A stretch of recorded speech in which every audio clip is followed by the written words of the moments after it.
moi je suis congolais, hein, mais d'origine arabe. Je suis le descendant des Arabes qui ont fait pénétrer l'islam en RDC à l'Est au XVIIe siècle. Mais mon père est né au Congo, nous sommes devenus des Congolais, le destin a voulu que ça soit ainsi. Mais quand il m'arrive que je parle avec, par exemple, des chrétiens qui croient que Jésus est Dieu, je leur dis, mais moi je m'étonne, parce que vous croyez que Jésus est Dieu et vous l'adorez. Mais Jésus est descendant d'Isaac, fils d'Abraham. Et moi, Congolais d'origine arabe, je suis descendant d'Ismaël, fils d'Abraham. Donc vous êtes en train d'adorer mon cousin. Est-ce que vous comprenez cela? C'est-à-dire, ils sont en train d'adorer mon cousin. Alors je leur dis souvent, mais vous ferez mieux de m'adorer moi. Comme ça, au dernier jour, je lui ferai un compte rendu. Takbir. Donc bref, mes chers frères et sœurs, ça c'est la première raison de notre existence sur la terre. Adorer Dieu sans l'associer avec qui ou quoi que ce soit, dans sa souveraineté, dans ses attributs, dans sa divinité, dans son adoration. La seconde raison, nous sommes appelés à mener une vie vertueuse fondée sur la volonté de Dieu, exprimée dans son livre, ou bien dans ses livres sacrés, dont la Torah, les psaumes, l'évangile de Jésus et le dernier qui est le Coran, donc le dernier testament de Dieu destiné à toute l'humanité. Et cette volonté a été pratiquement expliquée dans la sunna de ces messagers, dont le dernier est Muhammad sallallahu alayhi wa sallam. Et cela sur le plan vertical comme horizontal. Et enfin, nous sommes appelés à faire triompher la loi de notre Seigneur sur toute la surface de la terre, au détriment des systèmes politiques inventés par l'esprit de l'homme païen qui ne profite qu'à une minorité militairement forte et qui s'accapare de 90% des richesses de la terre. Pourtant, ces richesses sont proportionnelles à tous les peuples de la terre. Mais les gens continuent à mourir de faim.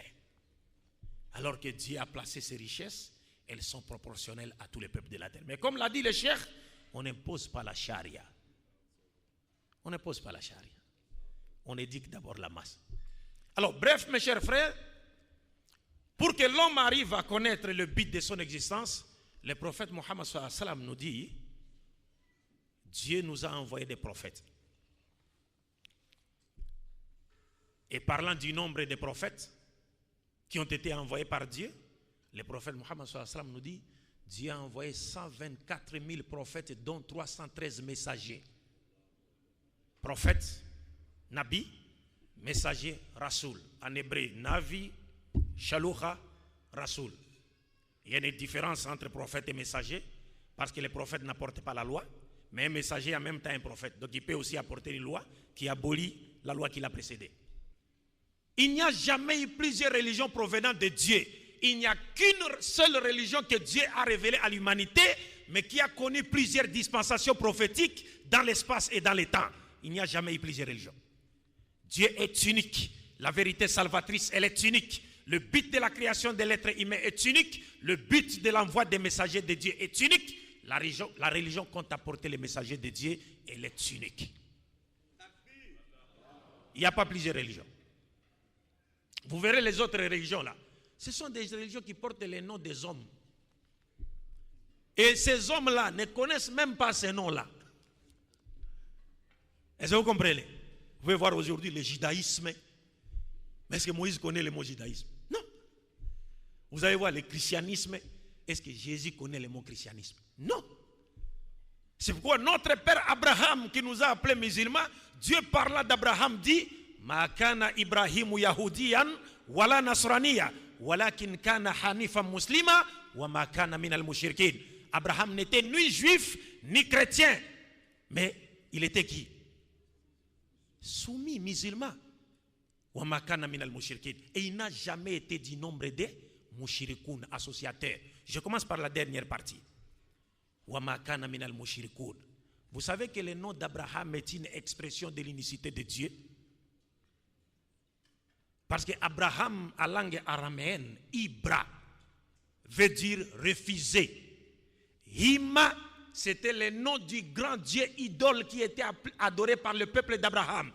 Quand Abraham a refusé d'adorer ce Dieu, Dieu a complété son nom Ibrahima, c'est-à-dire refuser Hima. En d'autres termes, c'est lui qui a refusé d'adorer les faux dieux idoles qu'on appelait Hima. Mais chez les chrétiens dans la Bible, on va vous dire, Abraham veut dire père d'une multitude de nations. Non, ça c'est, le nom d'Abraham a eu ce sens par rapport à la promesse que Dieu lui a faite. Ce n'est pas le sens de son nom. C'est comme dans la Bible, il y a un mot qu'on appelle, qu'on dit Babel, dans la Bible. Babel. Et que si tu demandais à un chrétien qu'est-ce que signifie Babel, il te dira non, Babel veut dire confusion. Pourquoi? Parce que c'est à Babel que Dieu a confondu les langages humains. Tous ont parlé une seule langue. Mais selon la Bible, ce jour-là, Dieu a confondu les langages humains. C'est pourquoi on appelait Babel confusion. Alors qu'en réalité, le mot Babel ne veut pas dire confusion. Parce que c'est un mot constitué. Bab, porte, El, Dieu. Bab veut dire porte de Dieu.